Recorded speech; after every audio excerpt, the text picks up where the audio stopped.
It doesn't start with shouting. It doesn't start with violence. It starts with a question, not a threat, not a command, just a quiet, well-timed question that slips past your defenses and lands somewhere deeper where your instincts live. Don't you trust me? Why would I lie? Can you keep a secret? You've heard them before. You've probably answered them without thinking, without blinking, because they don't sound like traps. They sound familiar, harmless, human. But here's the truth. Questions can be weapons. And the most effective ones don't stab. They disarm. While you're focused on preserving peace, keeping relationships intact, avoiding offense, someone else is quietly testing how much of yourself you're willing to give away. They're not looking for answers. They're looking for submission. Not in your body, but in your mind. In that quiet moment where you override your gut because you don't want to seem cold. Where you choose harmony over truth. Where you begin to rewrite your own memory just to avoid conflict. This is how it begins. Not with betrayal, but with internal erosion. One question at a time. One silence at a time. One doubt at a time. And the worst part? You think you're being kind. You think you're keeping the peace. You think you're being wise. But what you're really doing is participating in your own manipulation. Because those questions, they aren't invitations to connect. They're rehearsed. They're strategic. They're designed to bypass your logic and aim straight at your wiring. And you know how you can tell? You walk away feeling off. Not angry. Not hurt. Just like something slipped past you. You replay the moment. You can't explain it, but you know something's wrong. And you stay quiet. That silence. That single moment where you could have asked, could have said no, could have walked away. That's where the first thread is pulled. The fabric doesn't tear right away. It unravels slowly, almost politely. Until one day, you realize you've been agreeing to things you never said yes to. You've been keeping secrets you never wanted to carry. You've been doubting your own memory, your own perception, your own sanity. And it all started with a question. A simple question, asked by someone who knew exactly what they were doing. You didn't lose your clarity in one moment. You leaked it. Gradually. Softly. Voluntarily. That's the danger. Manipulation isn't always hostile. Sometimes it's gentle. So gentle, you don't even know it's happening. But today, you will. Because there are 5 questions, 5 common phrases that manipulative people use again and again. Not to connect with you, but to control you. If you've ever walked away from a conversation feeling uneasy, confused, or guilty without knowing why, this isn't paranoia. It's a pattern. And the first step to protecting your mind is learning how to recognize the shape of the weapon. Let's begin with the first one. A question that sounds like a plea, but feels like a noose. Don't you trust me? It always starts in a soft tone. Not an accusation, not a shout, just a sigh, maybe even a smile. And then, don't you trust me? It lands like a question. But it's not. It's a test. A loaded sentence designed to flip the spotlight off them and onto you. You're no longer examining what they did. You're defending how you feel. It sounds innocent, even hurt. But look closer. This isn't about trust. It's about silencing doubt. And it works. Not because you're gullible, but because you're human. We are wired to seek connection, not confrontation. to assume the best, to preserve harmony, especially with people we love, work with, or have history with. So when someone throws this line at you, especially when you're already uncertain, you pause. You ask yourself, am I being unfair? Am I reading too much into this? Maybe I should let it go. And just like that, the conversation shifts. Now you're the problem. You're the one who's suspicious. You're the one who's making things awkward. It's emotional blackmail at its quietest. Because this question doesn't invite clarity. It demands compliance. And if you're someone who's been taught to value peace over truth, you fold. You silence your gut. You backpedal. You apologize for even asking. But let's be honest. What kind of person demands trust in a moment that calls for transparency? Trust isn't a shortcut to avoid accountability. It's the result of showing up truthfully, consistently, openly, especially when it's hard. So when someone uses, "Don't you trust me?" as a shield against basic questions, what they're really saying is, "I don't want to explain myself. I want you to stop asking." That's not intimacy. That's manipulation. Let me show you how subtle this can get. You raise a concern, a detail that doesn't add up, a timeline that shifted. They don't answer. They look hurt. Maybe they say, "Wow, after everything I've done for you," suddenly you're on the defensive. And if you back down, if you let guilt override clarity, you don't just lose that moment. You train yourself to abandon your instincts every time someone plays that emotional note. That's how control is established. Not through aggression, but repetition. The Stoics knew this. Epictetus wrote, "If someone succeeds in provoking you, realize that your mind is complicit." What he meant was simple. Manipulation requires permission. It needs your silence, your hesitation, your fear of conflict. And here's the paradox. The more kind-hearted you are, the more eager to trust, to forgive, to smooth things over, the more vulnerable you are to this question, because your conscience becomes the leash they pull. But there's another way. You don't need to fight. You don't need to explain. You don't need to argue. You just need one phrase. Calm, clear, undeniable. Trust is earned by clarity, not demanded by guilt. That sentence breaks the game. It shifts the burden back to where it belongs. Son, actions, not assumptions. It tells the other person, "I'm not your opponent, but I'm also not your pawn." It doesn't escalate. It doesn't accuse, but it refuses to be silenced. And that's what Stoicism trains for. Not just the courage to speak, but the clarity to stay calm when someone tries to twist your truth. So the next time someone asks, "Don't you trust me?" pause, breathe, and remember, the people who deserve your trust never have to ask for it. It's one of the oldest tricks in the book. A line so smooth, so casual, it barely feels like manipulation. Why would I lie? It sounds reasonable. It sounds like a defense. But it's a trap disguised as logic. Because that question isn't seeking clarity. It's not an invitation to investigate. It's a command to stop thinking. And, too often, it works.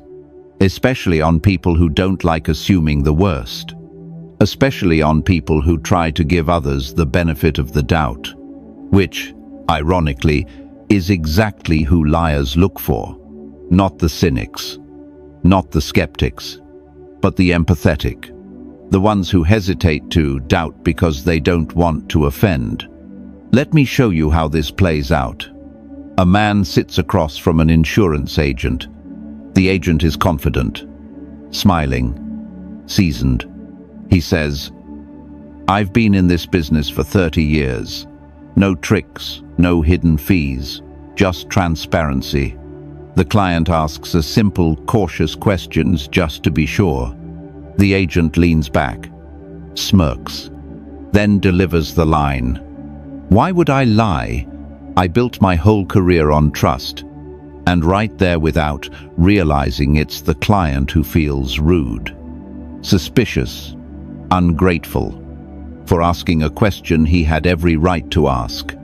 So he lets it go. He signs. Weeks later, the fine print hits like a slap. And the damage, it's not just financial, it's personal. Because he knew. His instincts fired, but he let a calm voice and a clever phrase override his gut. That's the danger of this question. It shifts the burden of proof from the speaker's honesty to your willingness to doubt. And the more credible someone appears, the more charming, the more experienced, the more well-spoken, the easier it is to fall for it. But here's the Stoic truth. People don't always lie for logical reasons. They lie for emotional ones, for advantage, for ego, or sometimes just to see if they can. And if you're waiting for the right motive before you trust your instincts, you've already given up your judgment. That's not kindness. That's self-abandonment. Marcus Aurelius wrote, "If it is not right, do not do it. If it is not true, do not say it." He wasn't just reminding us to live with integrity. He was reminding us what to measure in others. Not charisma, not reputation, not the illusion of credibility. Measure what's true. Now, here, in this moment. Facts, evidence, action. Because truth doesn't need to defend itself with smooth words. And honesty doesn't flinch when questioned. But deception? Deception relies on that pause. That moment where you feel like the aggressor, just for wanting to verify what should be obvious. So the next time someone says, "Why would I lie?" don't answer it. Don't explain. Don't justify your suspicion. Just breathe and ask, "Can you show me? Can I verify this myself?" And if that question makes them uncomfortable, you've already learned more than they wanted you to. Because real honesty doesn't hide behind rhetorical questions. It stands naked in the light. And if they can't stand there with you, they don't deserve your trust. Let this truth settle deep. People who are honest don't mind being questioned. Only liars do. It doesn't feel like manipulation. It feels like intimacy. A quiet tone, a glance over the shoulder, and then, can you keep a secret? At first, it flatters you, makes you feel chosen, trusted, like you're being invited into a private circle. But underneath that soft invitation hides something far more dangerous. A trap. Because this isn't just a secret. It's a contract. One you never read. One you never signed. But one they now expect you to honor no matter the cost. Why is this so effective? Because it doesn't appeal to your logic. It targets your loyalty. It whispers, "We're in this together now. You're on my side, right?" To question me now would be betrayal. It bypasses your moral compass and aims straight for your need to be seen as loyal, as good, as someone who doesn't cause problems. But here's the truth Stoicism forces you to face. Not every secret deserves to be kept. Not every whisper deserves your silence. Let me paint the picture. You're at work. Someone you barely know pulls you aside and lowers their voice. "I probably shouldn't say this," they begin, "but I trust you." Then comes the reveal. The boss is mishandling funds, or someone's cheating the system. You're stunned. You didn't ask for this, but now you're holding a ticking bomb wrapped in the illusion of trust. And before you can process what you should do, you've already nodded. Because the moment they said, "Can you keep a secret?" they put the weight on your shoulders, not theirs. Now it's your conscience that's on trial. And if you speak up, you're the betrayer. You broke the bond. You were disloyal. That's the power of false intimacy. It makes silence feel like morality. But what it really is control. The Stoics understood this well. Seneca once wrote, "No evil propensity of the human heart is so powerful that it may not be subdued by discipline." And that's what this requires. Discipline. To pause before you nod. To ask yourself, does this secret align with my values? Am I being asked to protect a truth or hide a lie? If the answer doesn't sit right, you owe no one your silence. Let that be clear.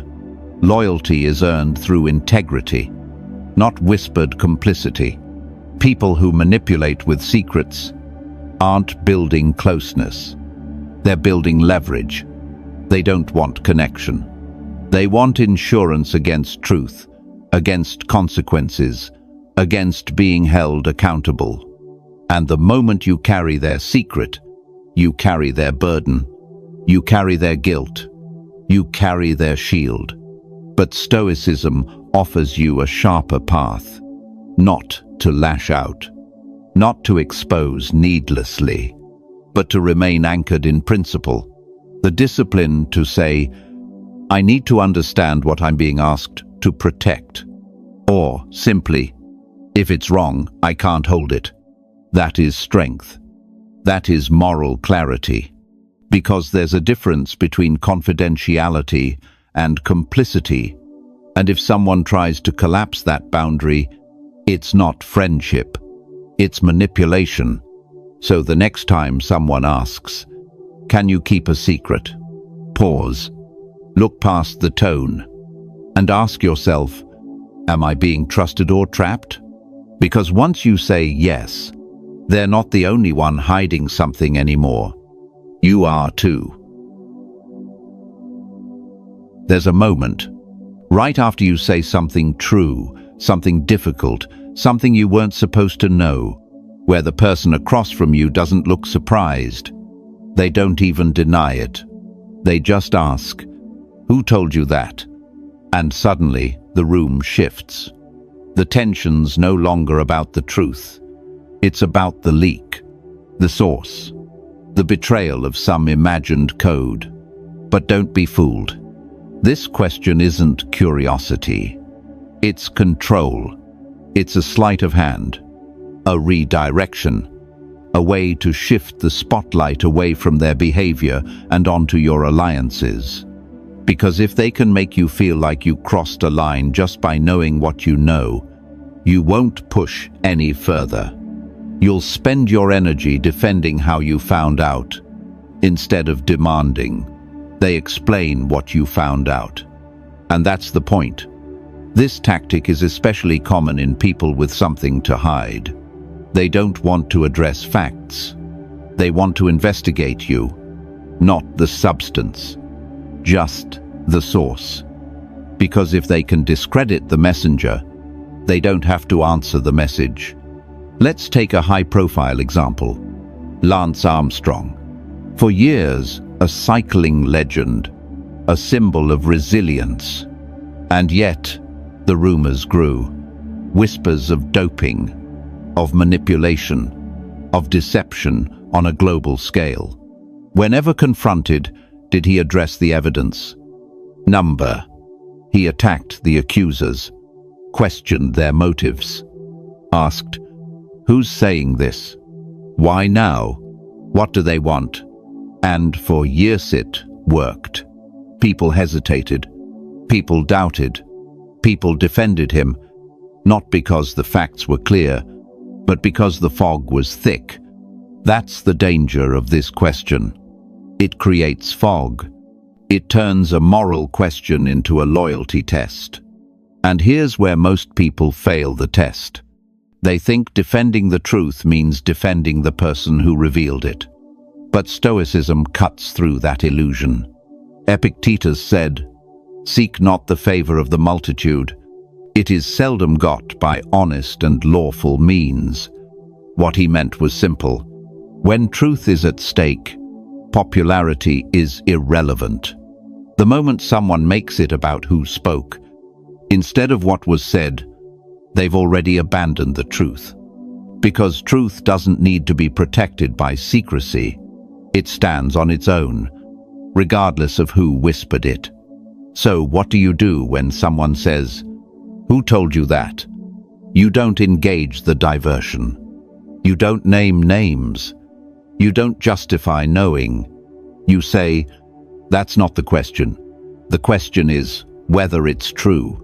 That one sentence will expose everything. If they deflect again, if they get defensive, if they try to spin the story, you already have your answer. Because honest people address truth. Dishonest people manage perception. And once you see that clearly, you're no longer a participant in the drama. You're an observer, rooted, calm, unmoved. That's what Stoicism trains for. Not just to spot lies, but to see through distractions, to stay focused on what matters. So the next time someone tries to turn your curiosity into guilt, your clarity into betrayal, pause.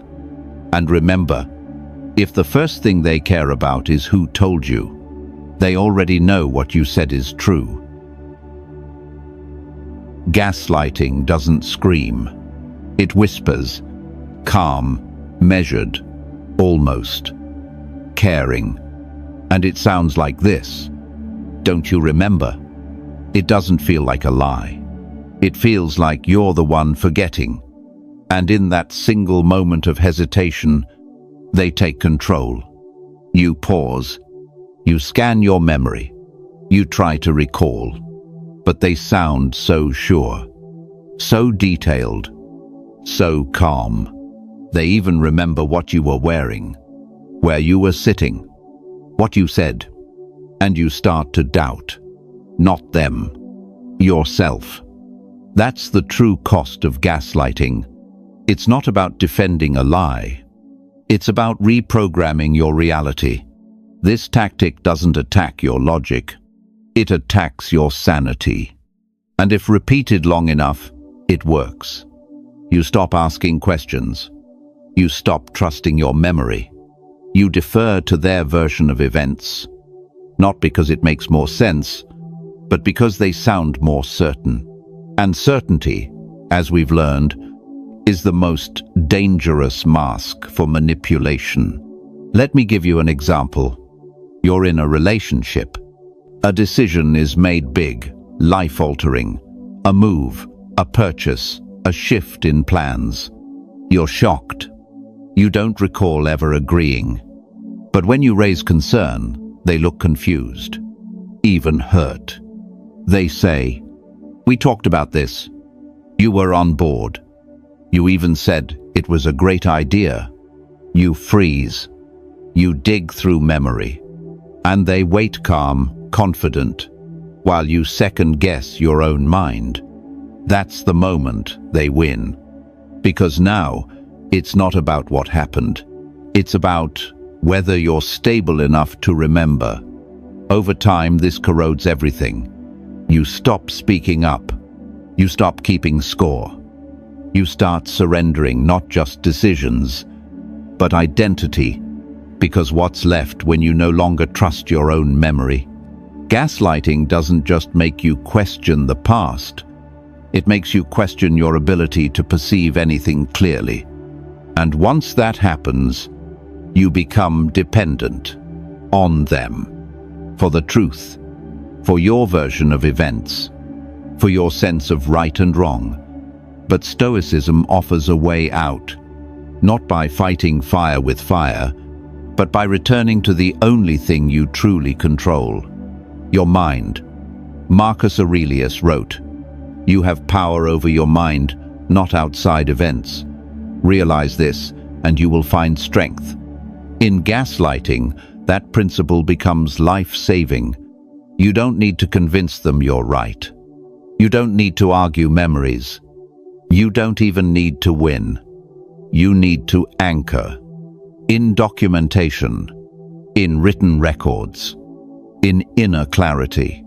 When memory feels shaky, go external.